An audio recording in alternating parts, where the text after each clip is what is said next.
सागर सम्यक संबुद्ध महर्षि वाल्मीकि जी, संत कबीर जी, संत गुरु रविदास जी, गुरु नानक देव जी, ज्योतिबा फूले जी, सावित्रीबाई फूले जी, साहूजी महाराज, पेरियार ईवी रमास्वामी नायकर जी,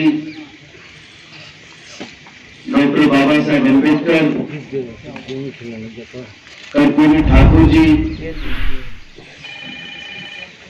वर्मा जी, बाबू जगदेव कुशवाहा जी,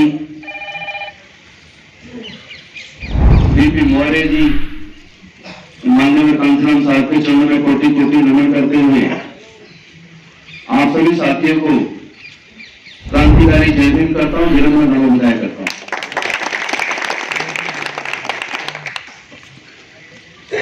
आज गणतंत्र दिवस है। आज ही के दिन बाबा साहेब का बनाया हुआ संविधान हमारे देश भारत में लागू हुआ। तो सही महीने में आज बहुत बड़ा दिन है। आज जनता का दिन है और मैं इस गणतंत्र दिवस पर आप सबको शुभकामनाएं देता हूं। जननायक कर्पूरी ठाकुर जी का जन्मदिवस परसों था, लेकिन हमारे साथियों का यह निवेदन था कि हमारी दुकान मंगलवार को बंद रहती है और हमारे साथियों का फाइनेंशियल लॉस भी ना हो और हम मजबूती के साथ अच्छे बड़े पैमाने पर 36 को इस प्रोग्राम को मनाएंगे। मैं समझता हूँ इसमें कोई बुराई नहीं है। बाबा साहब का जन्मदिन पूरे महीने बनता है। तो महापुरुष होते हैं, महापुरुष होते हैं, महामानव होते हैं, उनका जन्मदिन तो जब जनता चाहे तब मना ले। तो मैं कर्पूरी ठाकुर जी की जयंती पर आप सबको शुभकामनाएं देता हूं।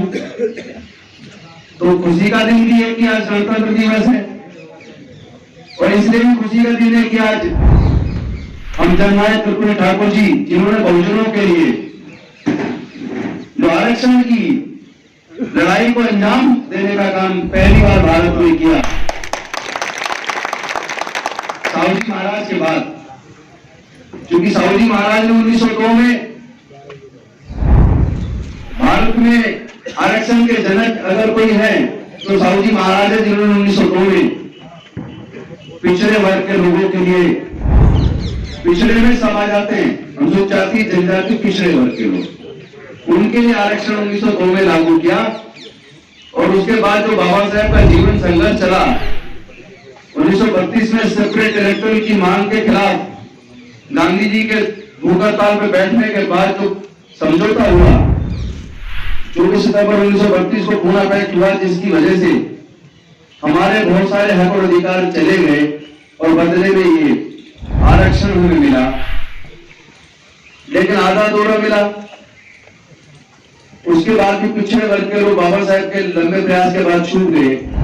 व्यवस्था उन्होंने संविधान में कर दी, लेकिन उस वक्त क्योंकि पिछड़े वर्ग के लोग संसद में नहीं थे, मेजोरिटी में प्रकाश के लोग संसद में थे, बाबा साहब अकेले पड़ गए।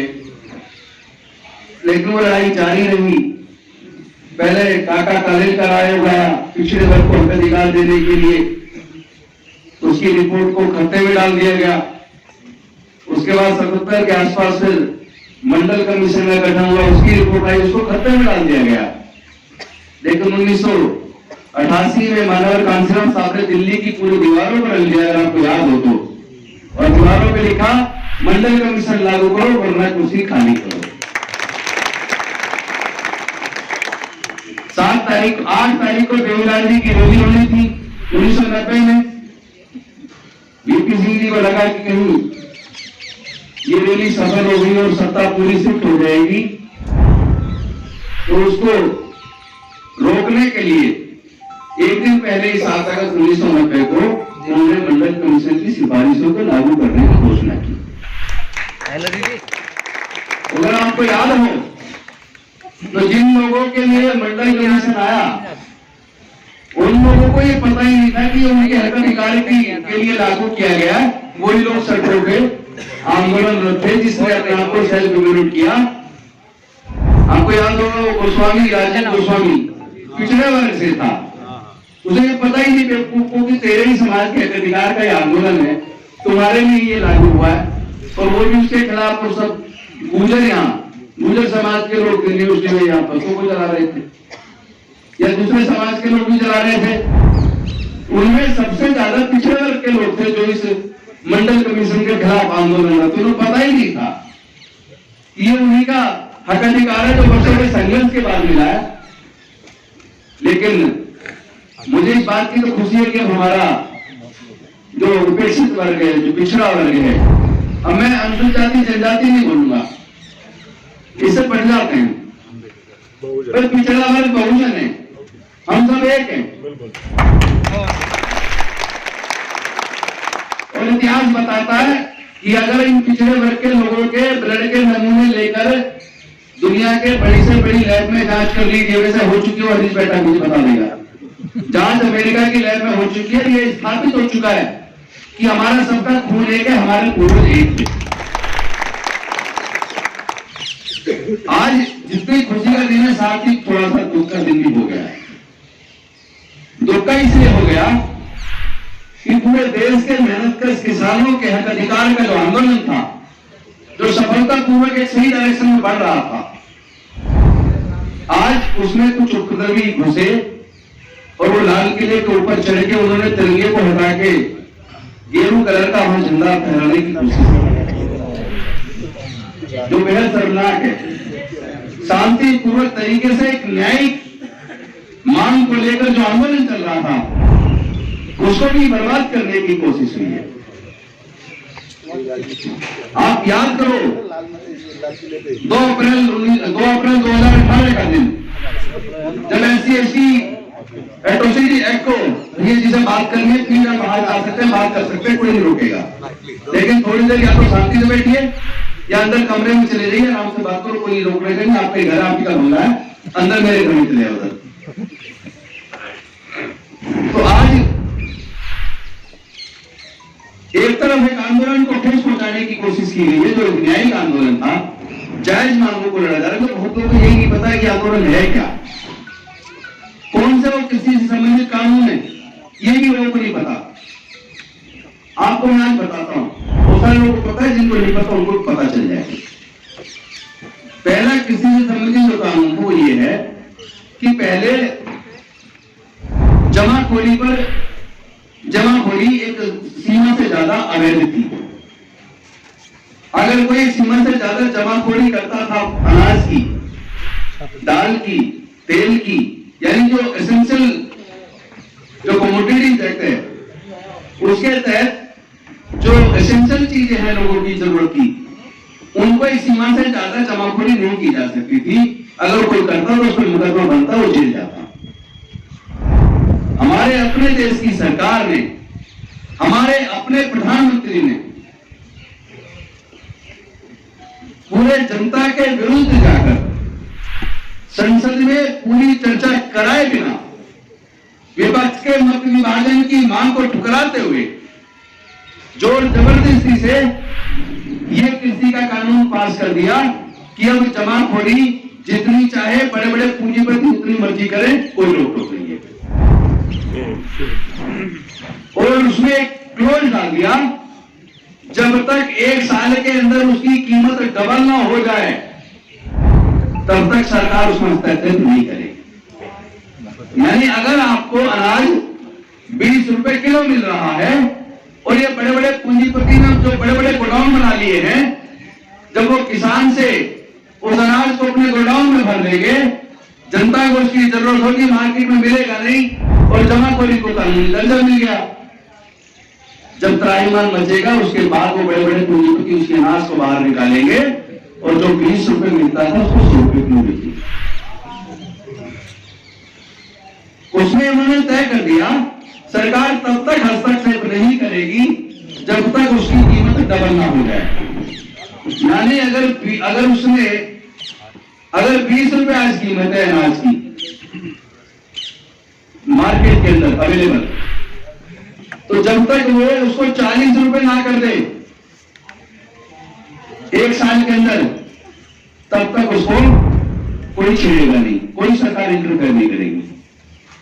तो इसका आप जरा अंदाजा लगाना कितना होगा ये, एक साल में 20 का होगा 40, 2 साल में 40 का होगा 80, 3 साल में 80 का होगा 160 और 4 साल में 320। यानी जो चीज आज 20 रुपए की है वो कानूनी दायरे में रह के 4 साल में 320 हो सकती है। इस पर मोहर लगा दी केंद्र की सरकार ने। लोग सोच रहे होंगे किसान आंदोलन कर रहे हैं, होगा कुछ किसानों का मुद्दा। ये केवल किसानों का मुद्दा नहीं है, ये देश में रहने वाले सभी लोगों का मुद्दा है। इस पे सबको एकजुट होके किसानों की इस जायज मांग के साथ खड़ा होना चाहिए। कोई किसानों का नहीं, सबका मुद्दा है। लेकिन आज इस जायज शांतिप्रिय आंदोलन को ठेस पहुंचाएगी। हो सकता है इसमें कुछ साजिश उनकी हो जो इसको खत्म करना चाहते हैं।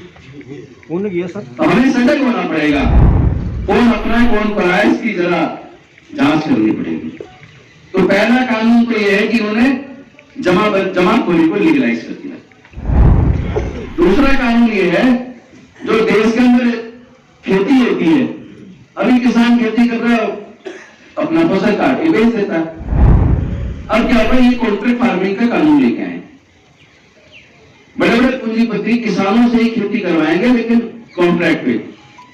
उनको कॉन्ट्रैक्ट होगा जैसे भी तुम्हें चावल उगा के देना है,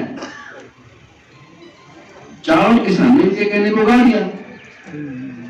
जब वो बेचने जाएगा तो उस पूंजीपति जिसने कॉन्ट्रैक्ट किया है, फार्मिंग करवाई है, वो उसकी फसल जब उसके पास लेके किसान जाएगा, वो कहेगा भाई ये वो वाली क्वालिटी की फसल नहीं है जो मैंने कॉन्ट्रैक्ट किया था तेरे से, ये इंफीरियर क्वालिटी है, इसलिए मैं इसको नहीं दूंगा, कोर्ट में ले जा। और वो किसान कहां जाए लेके? और उसमें कर दिया कि कोई डिस्प्यूट होता है तो किसान कोर्ट नहीं जाएगा, एसडीएम की कोर्ट में जाएगा। एसडीएम कोर्ट का मतलब जानते, रेवेन्यू की जो कोर्ट होती है। मैं एक वकील हूं पेशे से, जितने एसडीएम के केस चल रहे हैं कोई जाकर देख लेना, 20-20, 25-25 साल होते हैं, रिजल्ट नहीं आता। उसका कारण यह है कि वो केवल केस सुनने की कोर्ट नहीं है, उस पर सरकार के सारे आदेश नीचे तक लागू करने के सारे काम उसी के अधिकार क्षेत्र में आते हैं। जैसे कोरोना चल रहा है तो कोरोना कानून को लागू करवाना है, लोग गलियों में न निकले, मास्क न लगाए तो उनका चालान भी काटना है, कहीं पे फूड अल्ट्रेशन हुआ तो वहां भी छापा डालना है। किसी की अगर 7 साल के अंदर एबनॉर्मल सर्कमस्टांसेस में डेथ हो जाए तो पीड़िता जिसकी डेथ हुई उसके परिवार वालों के बयान लिखने, यानी उस पर इतने सारे काम है कि वो उसकी कोर्ट लगती नहीं है। जिस दिन तारीख, जैसे आपका केस है, तारीख आई, आप एसडीएम कोर्ट गए, केस अपना केस की तारीख भुगत रहे, पता लगा एसडीएम साहब तो वो हॉस्पिटल गए, कोई किसी ने कोई जल गई है, उसका बयान दर्ज करने आज कोर्ट नहीं लगेगी, तो वो कोर्ट लगती ही नहीं है। लोग 20-20, 25-25 साल धक्के खाते रहते हैं, कोर्ट लगती ही नहीं है। और इस कानून के तहत तय कर दिया, कोर्ट नहीं जाओगे, आप एसडीएम कोर्ट जाओगे। वो जानते हैं कि उन्होंने किया है, उन्हें पता है, ताकि 25 साल तक किसान एसडीएम कोर्ट में धक्के खा होकर अपना छोड़ के खत्म हो जाएगा। दूसरा कानून ये है। और तीसरा कानून है, जो आज देश के अंदर स्थापित मंडियां हैं, आज किसान फसल अपनी बोने के बाद काट के जिन मंडियों में लाके बेचता है, ये सच है कि इन मंडियों में भी एमएसपी के हिसाब से पूरी तरीके से किसान को न्याय नहीं मिलता, पूरा उचित मूल्य नहीं मिलता, लेकिन अभी फिर भी कुछ रीजनेबल हो जाता है। अब जो सिस्टम आने वाला है उसमें क्या है, बड़े बड़े गोडाउन तो इन अडानी अंबानी ने बनाई है, साथ ही साथ बड़ी बड़ी मंडियां भी बना रहे हैं। उसके बाद क्या होगा कि आप अपनी फसल काट के जब मंडी में लेके जाते हैं, जितने रेट पर मंडी में बिक रहा है उससे 1-2 रुपए फालतू ये बड़े बड़े उद्योगपति आपकी फसल खरीदेंगे 1-2 साल तक। इस 1-2 साल में क्या होगा, जो स्थापित मंडियां उनमें काम नहीं बचेगा, वो मंडी बंद हो जाएंगी। और जब वो मंडियां बंद हो जाएंगी, फिर जब किसान आएगा अपनी फसल लेके, तो स्थापित मंडी तो खत्म हो गई। और जो बड़े बड़े पूंजीपति ने जो नई मंडियां बनाई है, वो कहेंगे कि भाई तुम्हारी फसल क्वालिटी वाली नहीं है, तुम्हारे गेहूं का दाना थोड़ा भरा हुआ है, इसलिए अपना वापस दे दो, हम नहीं खरीदेंगे। अब वो जब किसान अपना अनाज या चावल किसी की गाड़ी किराए पे करके उस लाला के पास बेचने के लिए आया है, उस उद्योगपति के पास, और उसे तो पता है कि मैंने सारी मंडी खत्म कर दी, तो किसान के पास कोई चारा तो है नहीं। वो बड़े बड़े उद्योगपति कहेंगे भाई तुम्हारी ये क्वालिटी खराब है, चावल की गेहूं की क्वालिटी खराब है, इसलिए मैं नहीं लूं, ले जाओ वापस। कहां पे ले जाए, कहां जाएगा किसान?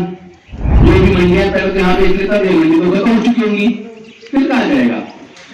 फिर किसान मजबूर होगा, क्योंकि एक तो गाड़ी से लाद के लाया, वो गाड़ी कराएगी, दूसरा किसान का अपना कोई गोदाम नहीं, कहां जाएगा लेके? फिर वो किसान उनको कहेगा, बड़े बड़े सेठों को, बड़े बड़े उद्योगपतियों को, जी आप ही ले लो, थोड़ा कम पैसा दे दो। तो जो माल 2000 रुपए का 100 किलो है, उसको बड़ा लाला कहेगा भैया 1000 रुपए का देना तो दे, वरना वापस दे जा। वो बेचारा किसान सोचेगा कि जो फसल पे उगाने में खर्च हुआ तो हुआ ही हुआ, गाड़ी करके लाया उसका भी खर्चा, अब इसको लेके कहां जाऊं? तो वो घाटे में औने पौने दाम पे बेच के जाएगा, मजबूरी में, लाचारी में। ये तीनों कृषि से संबंधित तीनों काले कानून, जिनके वापस होने की मांग आज पूरे देश का किसान कर रहा है। किसानों को उन्होंने खालिस्तानी कहा, किसानों को उन्होंने उग्रवादी कहा, मतलब जो भी केंद्र सरकार की गलत नीतियों के खिलाफ बोलता है, उसी को, किसी को ये नक्सली बोल देते हैं, किसी को खालिस्तानी बोल देते हैं। मतलब मुस्लिम है तो आतंकवादी, सिख है तो खालिस्तानी, और भाई कोई मार्क्सवाद को मानने वाला समाजवादी है तो नक्सली, और आम आदमी पार्टी का है तो अर्बन नक्सली। भाई यही दूध के धोने हैं जिन्होंने पूरे देश को बेच खाया, जिन्होंने हजारों साल तक इस देश के मेहनत कर लोगों को गुलाम बना के रखा, केवल ये दूध के धुले।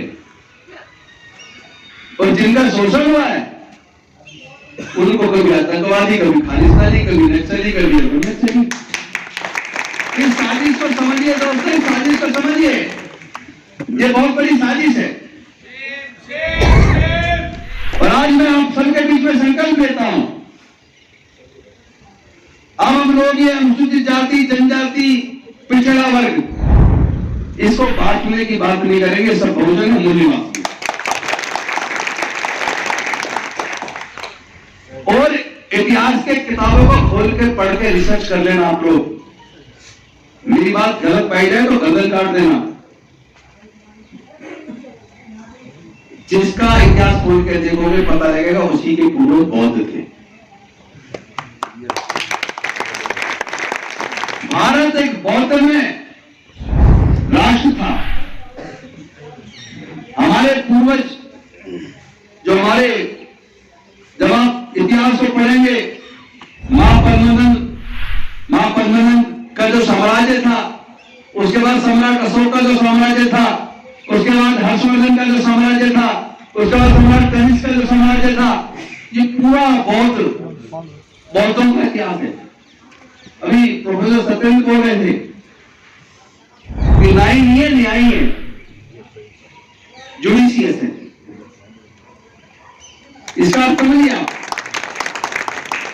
न्यायी नहीं है, न्यायी, न्याय से बना न्यायी। इंग्लिश में कहते हैं जुडिशियस, यानी सबको न्याय मिले। तो ऐसी सोच किसकी थी? बुद्धिज्म की थी। समता, मैत्री, भाईचारा, न्याय, दया, ममता, करुणा, प्रज्ञा, शील, समाधि, भारत को गौरव देने वाला बुद्धिज्म।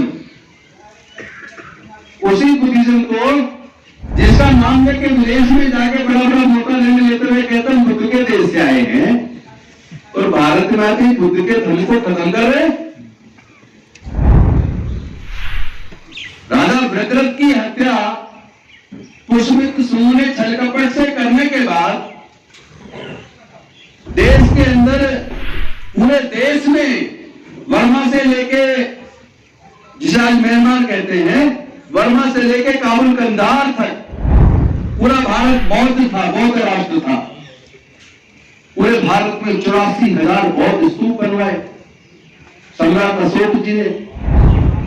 लेकिन पुष्पमित्र सुमन ने जैसे ही राजा भद्रथ की धोखे में हत्या की, 84,000 बौद्ध मठों को निस्तेनाबूद किया, बौद्ध भिक्षुओं की हत्याएं करवाई और भारत में समता, मैत्री, भाईचारा और न्याय के शासन को खत्म करके जात पात, ऊंच नीच, छल कपट, शोषण, इस व्यवस्था को स्थापित दोबारा से किया। अब समझ आ गया है ये जो छल कपट वाली शोषणकारी व्यवस्था है, जिसमें ऊंच नीच जातिवाद है, इस वर्ण व्यवस्था वाली इस व्यवस्था को त्यागने का समय आ गया है। अगर हम भारत को एक गौरवशाली भारत राष्ट्र के रूप में, जो भारत की पहचान थी, तब भारत को सोने की चिड़िया कहते थे। अगर हम चाहते हैं उसी तरह भारत दोबारा से गौरवशाली राष्ट्र बने, जहां समता और मैत्री, भाईचारा और न्याय हो, जहां सबको समान रूप से आगे बढ़ने की अवसर हो, तो हमें इस गुलामी वाली स्थिति को, इस वर्ण व्यवस्था, जात पात वाले सिस्टम को त्यागना पड़ेगा। अनफॉर्चुनेट हमारे पार्ट ये हमारे बहुजन समाज का, इस मूल निवासी समाज का, कि इसमें ज्यादातर लोग उस व्यवस्था को मजबूत करने में लगे हैं जिस व्यवस्था ने हमारे लोगों को हजारों साल तक गुलाम बनाया। बहुत से लोग कहेंगे गौतम जी, बात बार बार दोहराते हैं, बार बार दोहराऊंगा जब तक तुम्हारे दिमाग में बैठ ना।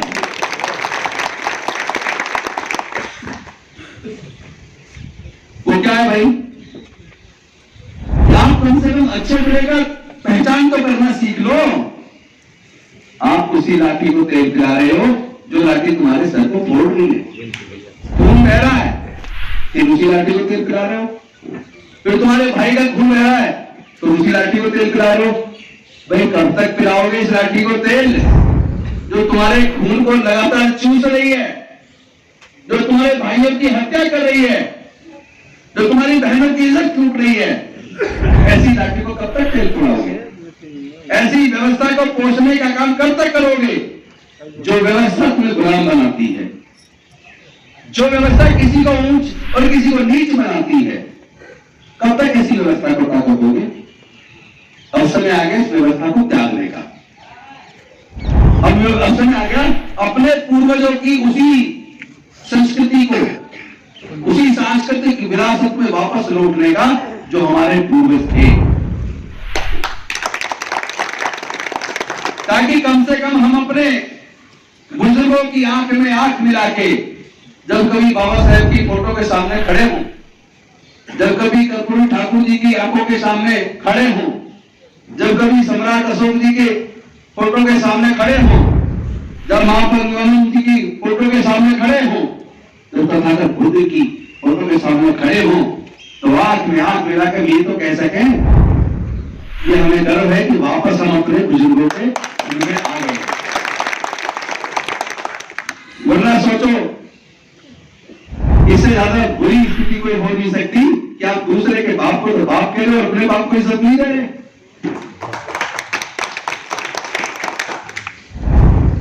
ऑलरेडी मुझे लगा लंबा समय हो गया, खाना तैयार है? कुछ लोग तैयार हो तो समापन की तरफ करते हैं इसको। अच्छा लग रहा है, अच्छा लग रहा है। एक बौद्धिस्ट आदमी हम आपसे आग्रह करें और कुछ करिए। हमें 30 साल से ये और यहाँ आते महापुरुषों को देख करके मेरा दिल गदगद पहले से हुआ है, वो करते रहिए। आज इस मंच के माध्यम से मैं आह्वान करना चाहता हूँ जो लोग लिखने पढ़ने का काम करते हैं वो लोग आइए, मिशन जय भीम में प्रकाशन के क्षेत्र में शुरुआत कर दी है, 2 किताबें आ चुकी है। अगले महीने फरवरी में माता रमाबाई के जीवन चरित्र पे किताब आ रही है, क्योंकि बाबा साहब डॉक्टर अम्बेडकर इतने महानायक कैसे बने, उनके पीछे उनकी पत्नी का कितनी बड़ी कुर्बानी है, वो जनता के सामने आनी चाहिए कि नहीं आनी चाहिए। तो अगले महीने फरवरी में माता रमाबाई पे किताब आ रही है। मार्च के महीने में इस देश के भोजनों को हुक्मरान होने और हुकूमत हासिल करने का विश्वास पैदा करने वाले महानायक माननीय कांसीराम साहब की भी जयंती आ रही है, उन्हीं के ऊपर किताब मार्च में आ रही है। विश्वास रखिए, आप लिखने का काम जारी रखिए। अभी तो एक शेर लिख रहा है, अभी और बहुत सारे शेरों की जरूरत है। जितने हमारे महापुरुषों के इतिहास को खत्म करने की कोशिश की गई है, जितना हमारे महामानवों के जीवन संघर्ष की गौरव गाथा को छुपाने की कोशिश की गई है, खोज खोज से निकाल के लाएंगे, अपने लोगों को पढ़वाएंगे, अपने लोगों को पढ़वाएंगे। मंत्री जी आप संघर्ष करो, हम तुम्हारे साथ हैं। मंत्री जी आप संघर्ष करो, हम तुम्हारे साथ हैं। मेरा एक निवेदन है, व्यक्ति के नारे मत लगाना। हमारे आइकॉन हमारे पूर्वज हैं, उनके नाम के नारे लगाना। जब जब हम एक व्यक्ति के नाम के नारे लगाते हैं, वो व्यक्ति की गर्दन ज्यादा कट जाती है, वो समाज के दुख दर्द भूल जाता है, उसे लगता है तू ही खुदा है। भगवान मत बनाओ।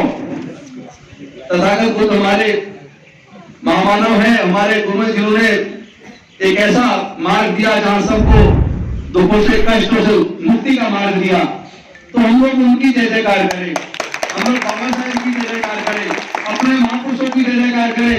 लेकिन जो जीवित लोग नेता, खासतौर पर पॉलिटिशियन है, उनके नाम के नारे लगाने की जरूरत नहीं है, वरना फिर बहुत कुछ नुकसान हो जाएगा। इसलिए आप मेरे भी नाम के नारे डॉक्टर भीमराव अम्बेडकर, डॉक्टर भीमराव अम्बेडकर। अब हम लोगों ने संकल्प दिया है, और भाई देखो किसी को बुरी भी लग सकती है, लग जाए तो फिर मैं कुछ कर नहीं सकता, मैं बोलूंगा जरूर। आज देश के अंदर जो हमारे प्रधानमंत्री जी हैं, उनके चरित्र में न्याय नहीं है।